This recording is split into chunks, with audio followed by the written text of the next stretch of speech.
So this one, I actually started him quite a long time ago when my colouring used to just consist of Staedtler Tri-Plus fine liners. It was mainly just trying to like go along the outlines. I don't know if you can tell in the video, maybe you can, that it's a bit darker of the colour, so that it's not like just the outline of the drawing. It's like a darker outline of the blues and the purples and the pinks and the greens and stuff, like up there. That's what my colouring, when I first started adult colouring with Johanna Basfords books, used to be, because I'll show you. I think I've also put up some pictures on Instagram of what it used to be like, but here's one of her skulls. So I mean, you can't really see very well. It's a lot of outlines, and then I just put a bit of colour in the middle, like from coloured pencils. I think they were usually Faber-Castell or Crayola, because I loved them when I was a kid, and they were the ones I used. And I didn't really look up any other ones. This is a very good example. That's only my Tri-Plus fine liners, and I wasn't even gonna colour those in because I liked how it looked with the white, making the colours that I'd chosen pop. I mean, not all of them turned out that well. Some I started and then ditched it, but it was very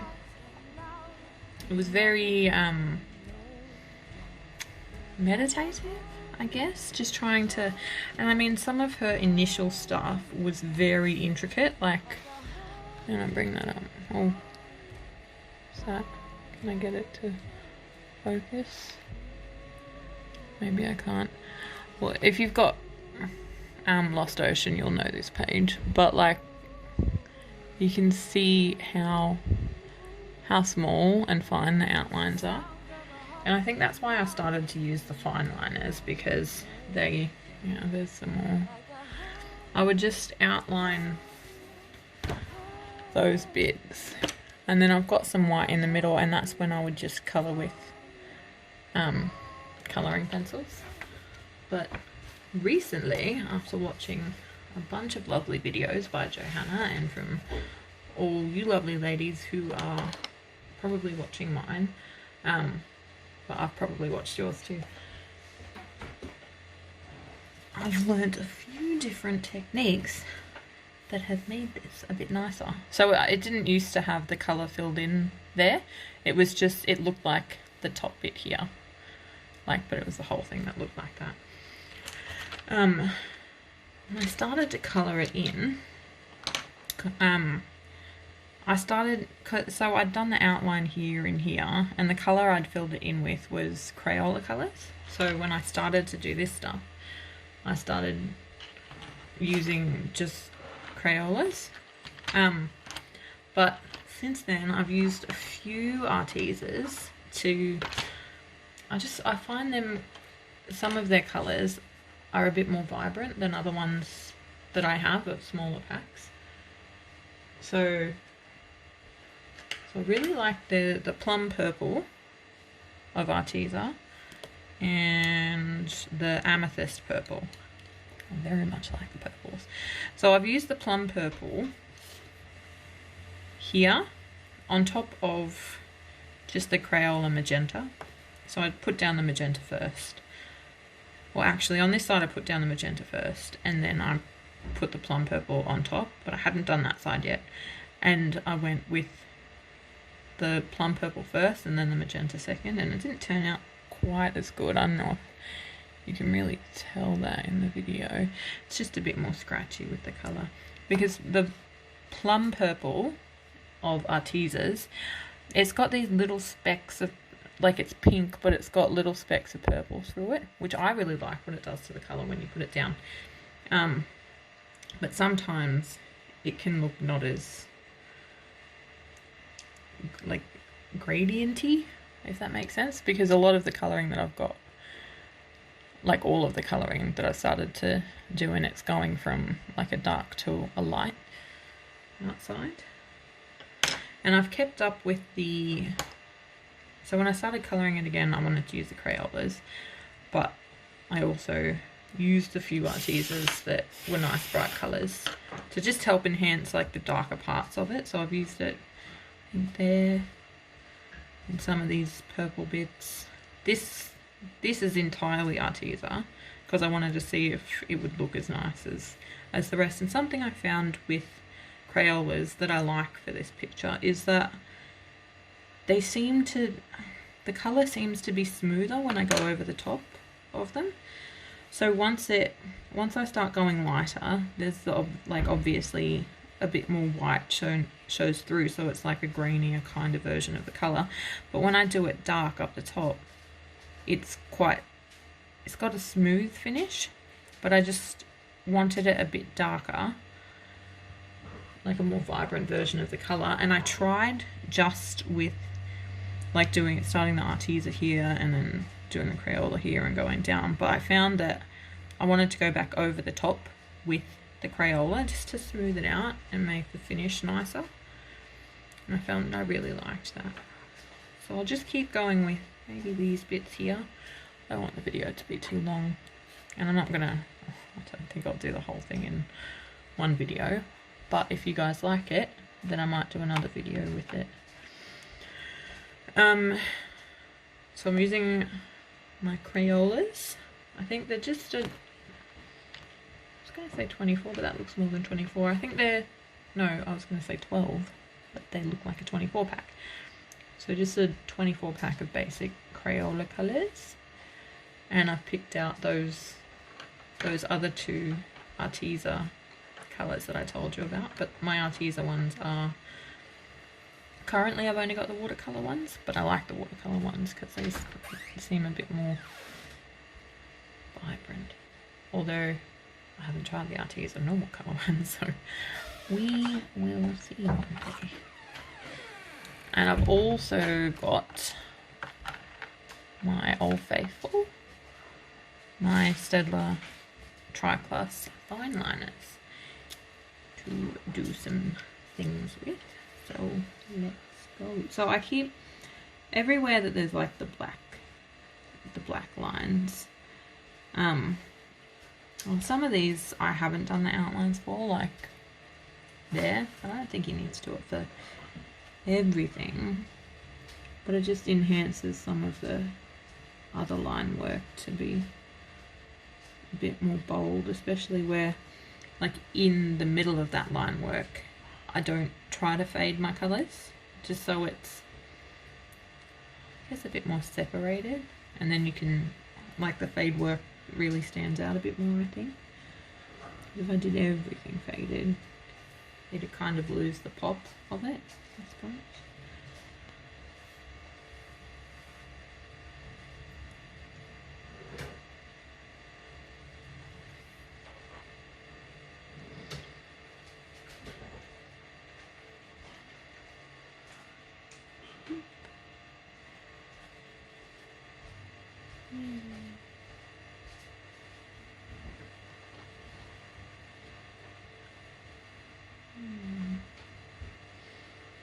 I wonder if I might just make this a short video today. I mean, even when you try to make a short colouring video, they're never really short because it's such, you just get lost in it, and suddenly it's 40 minutes later and your video is 7 gigabytes to upload.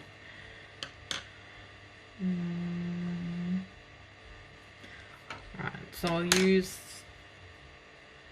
I'll do what I've done here, but with this one. So I'll use the plum purple.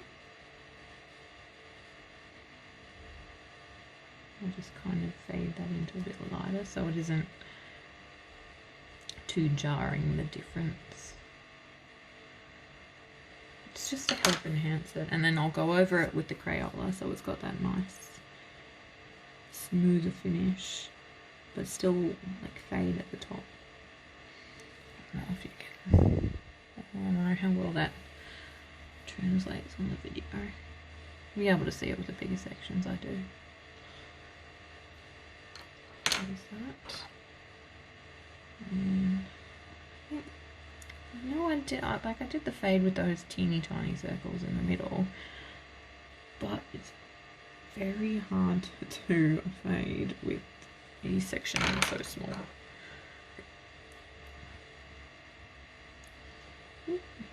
So if I ever forget to tell you what I'm doing, if I use two of the same colours, the first one that goes down is always the Arteza, just because I like that smooth finish on top.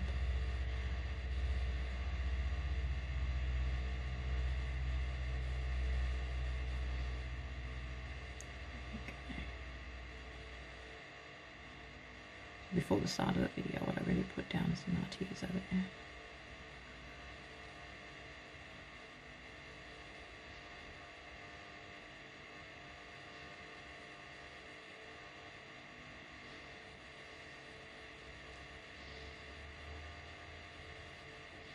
Really sure. Let me just check what's going on underneath.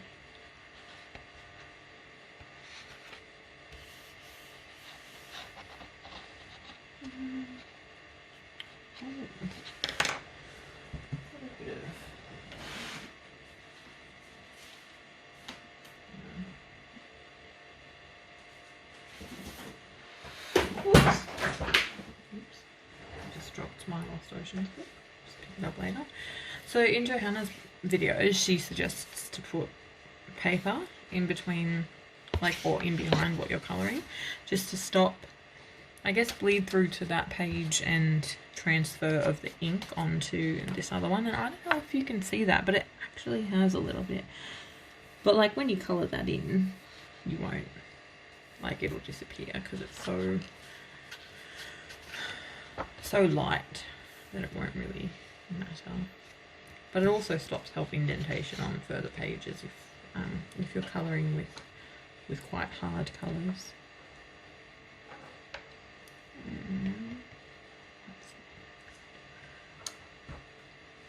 Alright, get my little sharpener. Oh, I think I've done that point a bit too. I don't know if you can see that. It's a bit much. Just have to be careful not to break it. Because I really like colouring with fine points with the intricate stuff. But I hate when it breaks because it just breaks and gets scratchy and it like scratches up your paper instead. I don't know how, it's still like with a point, but I guess like a finer point, a point that could stab you, and like a needle point and like break your skin. But with like just a pencil sharpener, you can never really get it that sharp. I mean, maybe you could, but then it just breaks off. Okay. I think in a previous video I said that I don't like wiping across because sometimes my hands can get clammy, but I'm not doing the majority. I'm only doing like maybe 5 or 4% of my colouring with the watercolour stuff, so it shouldn't run. I still I'm not gonna like push down and then rub across because I just still smear the colour, but like just a light brush over the top doesn't really bother me at the moment because I haven't really had any big issues with it. I've got to sharpen too. So just Arteza first.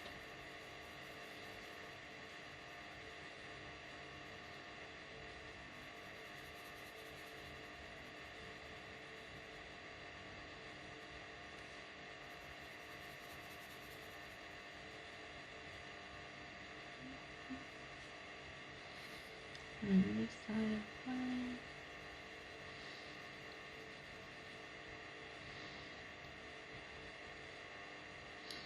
I wonder when I post this on Instagram if I should say it's been a work in progress for 3 or 4 years. Or however long. Maybe it's not 3 years. Feels like 3 years with coronavirus. Feels like it's never going away. This time last year, we had lockdowns and whatever, and it was wonderful.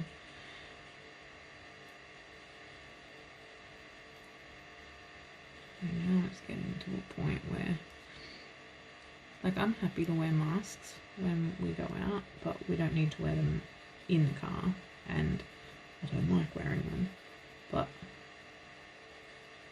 obviously I will, because I'd rather, it's a bit dark than I wanted, I'd rather keep people safe than just be uncomfortable for a couple minutes while I get some vegetables from the shop for lunch and whatever.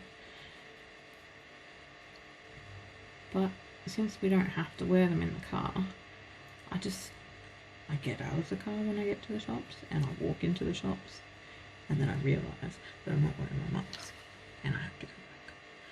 I had to go back so often. Every time I got out of the car today, I think there was one instance where I remembered almost straight away, like I hadn't walked away from the car, I'd just gotten out and forgotten about it. But then I remembered, so I quickly put it on. But all the other times, I was like a couple meters into the shops. And then realised, I don't have my mask. I feel so bad when I remember. Because you stand out like a sore thumb when you've forgotten. So the only one not wearing it. Especially when, like, even little kids have them on. Although they have mums to remind them. And since I'm now an adult, my mum doesn't do that. Also, she lives kind of far away. So yeah. I think it'll look really nice when I'm done, because I'll fade it up into the blue. I'm not like fade the colours, but do the fades all the way up to the blue. And just for the end, because I've done those bits, do these bits. I'll tell you what's difficult about starting a picture and it being actually quite nice, so you want to finish it, but you started it 2 years ago, 2 or 3 years ago. You've got to remember, like, the stuff that you use.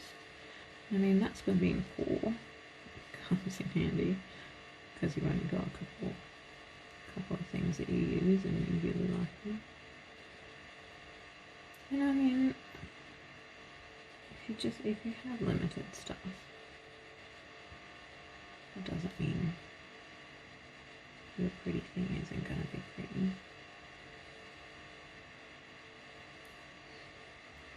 Some of the prettiest things, the nicest things that I've made or own come from having a lack of funds.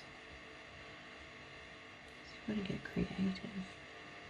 And that's why Johanna Basfords, that's basically the reason she does these books, because she's talked about how in art school she had to do fabric prints and she couldn't afford the coloured inks to do the prints for textile design, so the cheapest one was just black ink. So and to make up for the lack of colour, she just did things really intricately, and later on that filtered down and translated into her wanting to do, well, she was asked to do colouring books, but she liked doing the intricate stuff, and she thought, well, why not adult colouring books? And before the surge and popularity of adult colouring books came out, I remember, I mean, technically I was still a kid, but when you get to be a teenager, you don't do colouring in pictures. But one of my favourite colouring books was like a Shrek 2 deluxe colouring book. It was like really thick and it had like the intricate patterns that you could colour. And I used to really like those spiral pattern books, and like with all the, I guess like how Johanna had those fish that I had like the pattern just repeated and going around. They were always really nice. I don't so much like them now. I mean, because once I found Johanna's books, like before, I don't know if she'd been on, I was never really internet savvy, so I don't know if she'd been on the internet for ages before I like actually found her. Probably.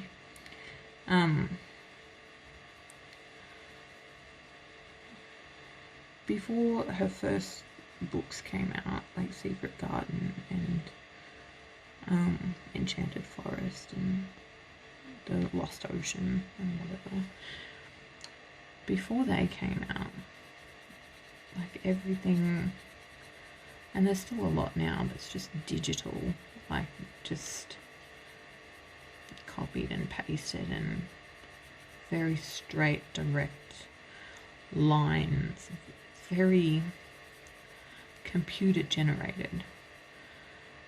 And I didn't dislike it then. I mean, it was colouring, I liked it. But the second her stuff came out, it was just so nice. And even before I knew that she hand drew them, even though like if you look it could be obvious, I always used to look to see if it was like different on either side. After watching some of her videos, I know that usually she flips them on her computer, but that doesn't mean that she hasn't like hand drawn all that first. And I just, when her books came out, I knew that I loved them and that they were so much better than anything else. And when I first met my partner, and I showed him all my books and all my colouring stuff and that, like, he thought, he gets really excited about people's passions. He thinks it's wonderful when people just get so excited about something and they want to show it off. He was really excited about that for me, and he asked me what kind of books that I liked, and like, I guess he was looking for presents to get me and stuff, and he still does. But I just, like, I've shown him and he can see the difference, and I, like, even before I knew that the majority of stuff out there was, like, before I could tell the difference, I could tell the difference, I guess is what I'm saying, because I said to him, I've seen other ones out there, and now that I found hers, I don't want other ones. I mean, since then I've got a few other ones, but some of them are for inspiration, for like drawing and stuff, and some of them are because they're hand drawn themselves, but they're a bit kooky. I recently got this, you can see it, this pop manga one. I haven't done, I think I coloured in apple or something, but there's some pretty cool, it's all, I actually feel like it was done on it's like hand drawn, but I think it was hand drawn on a digital, like, drawing, like, iPad thing. Well, it's not an iPad, it's got an actual name, I just can't remember it at the moment.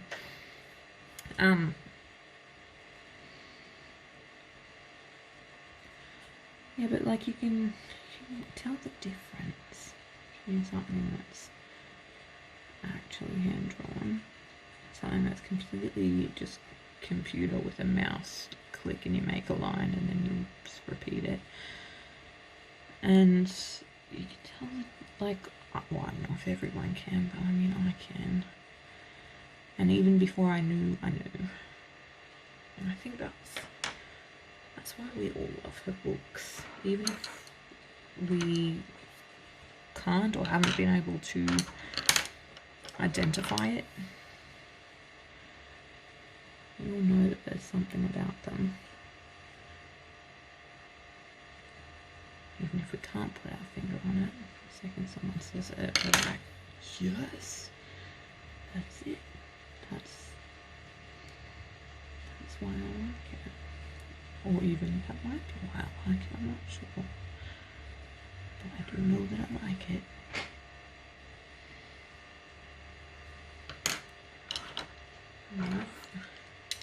Yeah, going a bit more than I thought I would.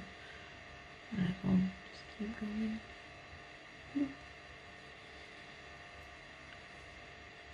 I think I'm colouring this in a slightly different way than I was yesterday, because I think I was doing it like this, just going over completely lightly, going about midway down lightly again, but because it's been going over a couple more times it starts to look a bit darker, and then quite a bit hard at the end.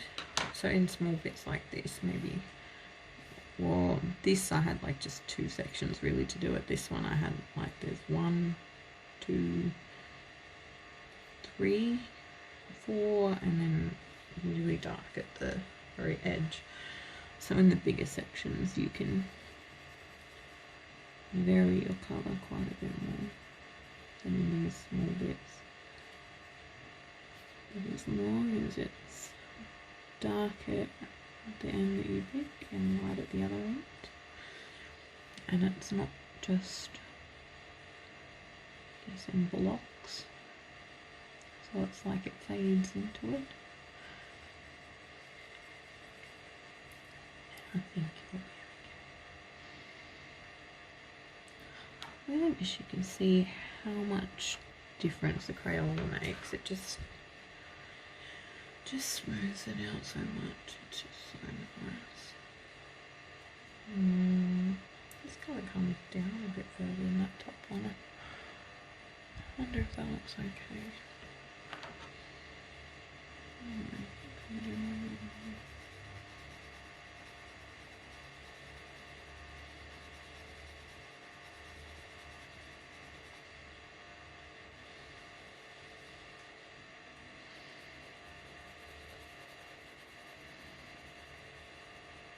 I think the reason that I start off super light and then go back over the top instead of, at least the reason I was doing it yesterday, and the reason that it's the better way to do this stuff, this kind of faded colouring, is that you can always make things darker. But if you start off too dark, you can't, it's not easy to pull that back. I dare say it may be impossible. I mean, you could try erasing it with an eraser, but it's not gonna, I feel like it'll just, if you just try to erase one section to make it a bit lighter, it might ruin that whole section, or it might make it look so different than if you just put pencil to paper. Alright, I might leave it there for now. I know that that's not much, but we'll get to see more of it later. And if you'd like another video, maybe with me doing the blue, so I've got a little bit of purple left to do, then leave a comment and let me know.